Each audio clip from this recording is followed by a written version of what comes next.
warahmatullahi wabarakatuh dan salam sejahtera.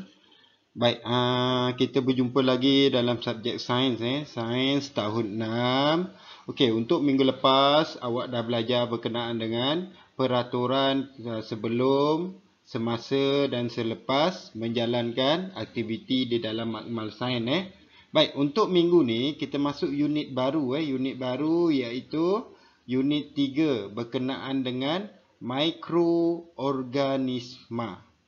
Okey, mikroorganisma. Okey, baik. Mikroorganisma adalah hidupan seni. Seperti yang kita tahu, mikroorganisma ni dia terlalu kecil terlalu kecil. Baik, okey, sebelum memulakan proses pembelajaran, mari kita lihat objektif dia. Objektif dia. Apa yang akan awak belajar pada minggu ni?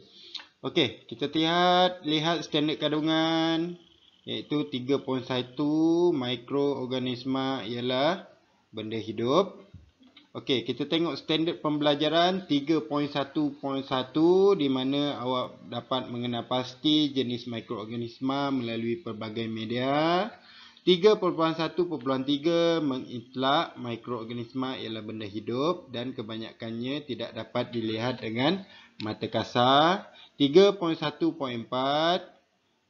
mengeksperimen untuk menentukan faktor yang mempengaruhi pertumbuhan mikroorganisma iaitu air, udara, suhu, nutrien dan keasidan. Baik, okey. 3.1.4 ni naik sekolah nanti kita akan buat eksperimen. Bila buka sekolah kita akan buat eksperimen. Untuk minggu ni kita akan belajar secara teori dulu melalui perbincangan dulu. Apakah faktor yang mempengaruhi pertumbuhan mikroorganisma? Baik. Apakah mikroorganisma? Baik, definisi mikroorganisma kita tengok satu persatu. Baik, mikro bermaksud sangat halus. Microchip. Chip yang sangat halus. Mikro bermaksud sangat halus. Baik, organisma bermaksud hidupan.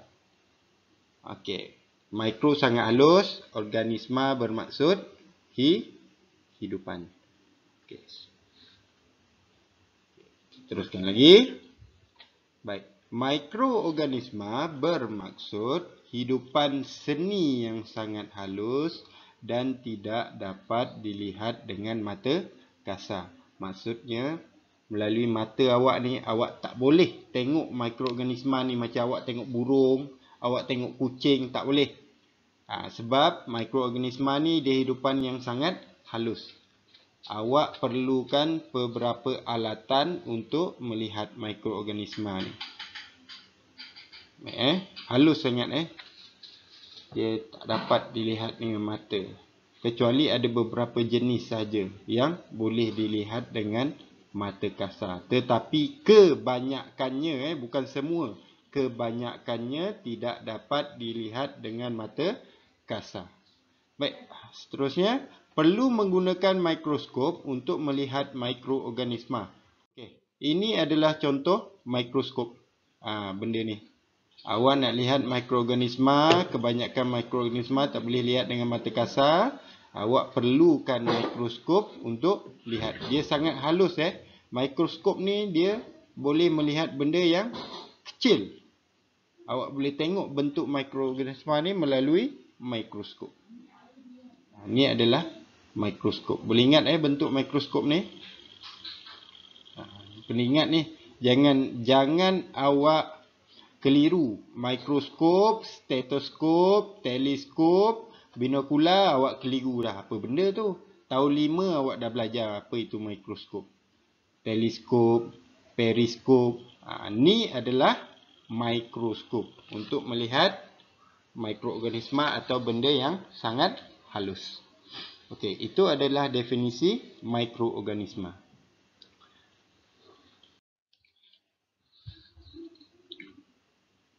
Baik, kita lihat pada jenis-jenis mikroorganisma. Baik, ada 1, 2, 3, 4, 5. 5 jenis mikroorganisma yang perlu awak tahu berserta dengan contoh dan bentuk-bentuk dia. Kadang-kadang dia bagi gambar je. Lepas tu dia kata, okey, apakah nama mikroorganisma tersebut.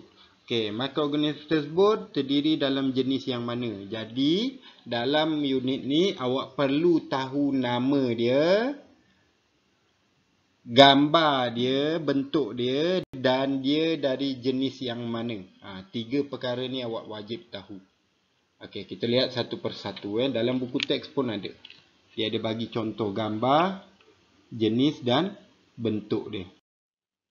Baik, yang pertama kita ada bakteria, kita ada apa tu? Bacillus. Ni yang pertama ni kita ada Bacillus. Bacillus ni sejenis bakteria. Kalau awak nampak, dia bentuk dia macam frankfurter. Macam sausage. Nampak ni? Dia merah, dia kecil-kecil. Bakteria Kemudian kita ada Staphylococcus. Dia ni dia macam fishball pula. Tapi dia berangkai. Dia macam rantai mutiara. Awak kena ingat nama-nama ni. Awak kena ingat nama-nama ni, bentuk dia dan dia dalam jenis yang mana. Okey, yang ketiga kita ada Escherichia E. coli. Yang ni kita panggil E. coli ni, dia ni biasalah kita sinonim lah dengan ni, kita selalu dengar E. coli ni. Dia dalam kumpulan bakteria. Dia seperti, kalau awak nampak ni bentuk dia macam obo-obo tetapi dia mempunyai tangan yang banyak. Okey, bentuk-bentuk ni awak boleh tahu bentuk dia seakan-akan sama, cuma dia panjang, pendek, besar, kecil je. Ini jenis bakteria ni.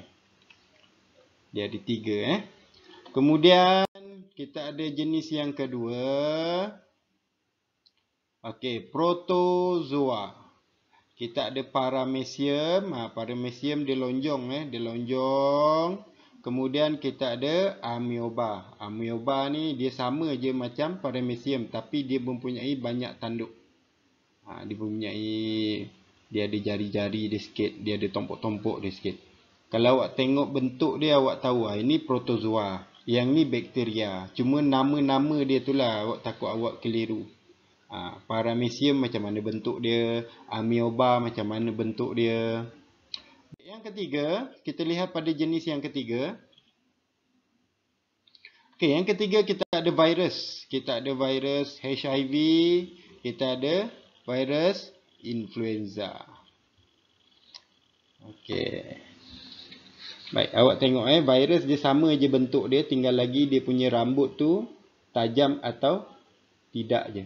Kalau influenza ni macam sesama, batuk, dia macam ni bentuk virus dia. Dia lebih rapat, dia punya rambut dia tu lebih rapat. Kalau HIV, kita nampak dia punya tanduk tu lebih spike, lebih tajam-tajam, nampak lebih garang. Dia menandakan dia virus yang berbahaya. Awak tengok awak boleh bezakan Dia boleh senang nak bezakan influenza dengan HIV ni. HIV ni dia punya tanduk dia tu lebih tajam. Awak nampak dia lebih menggerunkan. Itu virus yang sangat bahaya. Okey, ni kumpulan jenis virus. Baik, yang keempat kita tengok. Okey, yang keempat kita ada alga. Alga, kita ada phytoplankton dan kita ada Spirogyra. Kalau awak tengok alga ni semua jenis phytoplankton dengan Spirogyra ni dia warna hijau. Sebab alga ni dia punya habitat memang tempat yang berair. Alga ni, mikroorganisma jenis alga dia memang berada dalam kolam atau tempat yang berair. Dia warna hijau. Kita ada phytoplankton, kita ada Spirogyra. Okey. Baik. Yang kelima, kita ada jenis yang kelima iaitu kulat dan fungi. Baik. Yes, kulat dan fungi ni dia adalah jenis yang terakhir. Yang pertama kita ada yeast. Yang kedua kita ada mukur. Yang ketiga kita ada penicillium. Boleh Awak boleh faham dekat situ Okey, yeast macam ni bentuk dia. Mukur macam ni. Paramecium macam ni, hijau-hijau ni. Okey, yang boleh dilihat dengan mata kasar adalah mukur. Mukur ni yang kita boleh lihat dengan mata kasar. Tak perlu pakai mata mikroskop. Macam mana? Awak kalau roti yang awak beli tu dah expired, dia keluarkan tompok hitam kan? Tompok hitam tu adalah mukur lah, mukur. Kulat ni. Faham Cendawan. Roti tu dah bercendawan. Dah tumbuh mukur. Yang hitam, tompok hitam pada roti tu adalah mukur. Okey. 5 jenis mikroorganisma. Okey. Proses hidup mikroorganisma. Mikroorganisma boleh bernafas.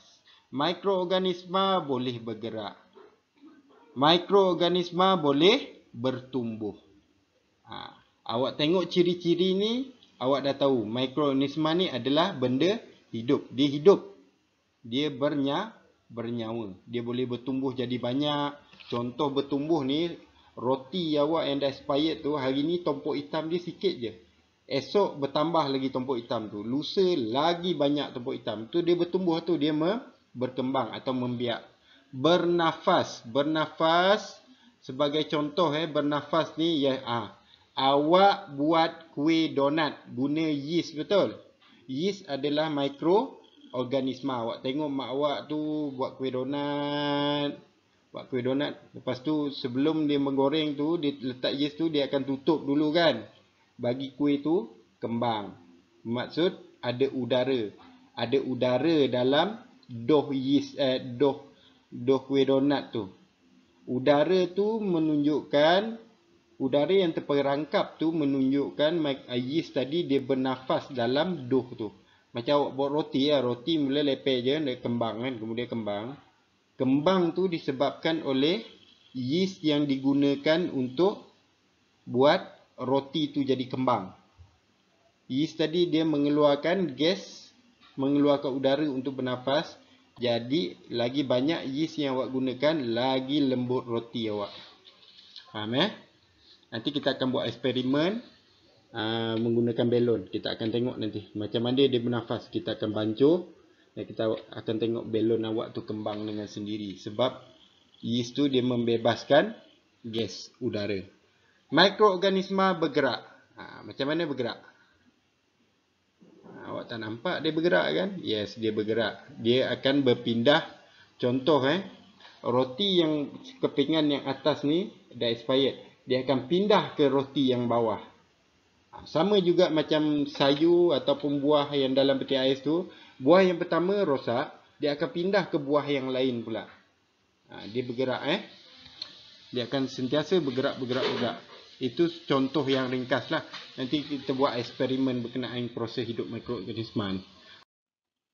Okey, kita dah belajar mikroorganisma bergerak, bernafas, bertumbuh. Itu proses hidup dia. Okey, kita tengok sekarang faktor yang mempengaruhi pertumbuhan mikroorganisma. Apa sebabnya dia semakin banyak, semakin membiak? Okey, yang pertama adalah udara. Baik. Udara Kalau ada udara, dia ni haiwan, dia ni makhluk hidup. Jadi dia perlukan udara untuk hidup, untuk bernafas. Kemudian dia mesti ada air, kawasan yang lembap. Kalau tak ada air, dia tak boleh nak membiak. Dia tak boleh nak bertumbuh. Kemudian mesti ada nutrien. Nutrien ni mesti ada bekalan makanan. Contoh, mesti ada buah, mesti ada roti untuk dia tumbuh, untuk dia cari makan dekat roti tu. Kemudian keasitan yang sesuai. Kalau terlampau masam, dia tak boleh hidup. Suhu yang sesuai. Terlampau sejuk, terlampau panas tak boleh. Tengok yang pertama ni udara Kalau awak simpan dalam plastik yang tak ada udara, makanan tu akan tahan lama. Makanan tu akan tahan lama. Contohnya jajan awak punya super ring tu. Kan dalam tu kan ada udara kan. Kembung ni awak punya plastik jajan tu kan. Macam mana dia boleh tahan lama? Ada udara kan. Tapi dia tak ada air. Dalam tu ada udara tapi tak ada air. Dia kering. Jadi dia tak boleh nak bertumbuh. Kalau awak tengok yang tak ada udara ni macam sausage. Sausage awak sausage tu kalau awak perasan memang tak ada udara dalam pembalut sausage tu. Kalau awak tengok sausage tu dia bentuk dia ikut sausage tu kan. Dia tak ada langsung gelembung udara dalam beg tu. Maknanya dia boleh tahan lama. Sebab bila tak ada udara, mikroorganisma tak boleh bertumbuh. Bila tak ada air, dia juga tidak boleh bertumbuh. Mesti ada makanan. Atas meja, ada ke mikroorganisma? Tak ada sebab ada alas meja je. Kalau kat meja awak tu ada makanan, apa jadi pada makanan tu lama-lama? Awak biarkan, dia akan basi. Basi disebabkan oleh tindakan mikroorganisma. Mikroorganisma ni akan ada dalam makanan. Dia akan datang sendiri dalam makanan. Macam mana? Lauk awak yang bawah meja tu, awak tangan tak basuh. Ujung bawah kuku awak tu ada mikroorganisma. Awak pun ambil makanan tu, dia jatuh dalam makanan tu. Kalau tak dipanaskan, dia akan basi. Dia akan jadi makanan kepada mikroorganisma. Kemudian keasitan yang sesuai. Kenapa jeruk mangga tu boleh tahan lama? Kenapa ikan masin boleh tahan lama? Tak busuk, tak basi. Kenapa jeruk tu boleh tahan lama? Tak busuk, tak basi. Sebab dia punya asid tinggi. Bila asid tinggi, mikroorganisma tak boleh nak bertumbuh. Dia tak boleh membiak. Dia terlampau tinggi asid dia. Sebab itulah jeruk, ikan masin, telur masin tahan lama. Awak simpan berapa lama pun dia tahan. Sebab mikroorganisma tu tak boleh nak rosakkan makanan tu. Sebab dia terlampau masam, terlampau masin. Suhu yang sesuai. Awak letak dalam peti ais tempat pembeku tu, memang dia tak boleh nak hidup lah. Sebab suhu dia rendah. Dia beku dekat situ. Kalau terlampau panas juga, dia tak boleh. Bila awak letak dalam air, sebab itulah lauk awak panaskan, dia tahan lama. Sebab mikroorganisma dalam lauk tu mati sebab kena suhu yang panas. Kadang-kadang mak kita nak makan pun panaskan dulu. Lepas makan pun lauk lebihan tu kita panaskan. Supaya mikroorganisma yang ada mati. Lepas panaskan baru boleh simpan. Faham Okey, nanti kita akan pergi dengan lebih mendalam. Okey, tugasan. Okey, tugasan untuk minggu ni mudah saja. Penat dah kita asyik menulis je kan. Okey, untuk minggu ni kita buat online. Awak jawab kuis secara online. Murid menekan pautan yang diberikan. Dekat mana pautan dia? Pautan dia saya ada bagi sekali dengan pautan kehadiran, pautan untuk video yang ditonton dan bawah sekali itu adalah pautan untuk latihan. Awak klik, awak tulis nama, maklumat semua, kemudian awak jawab semua soalan yang diberikan.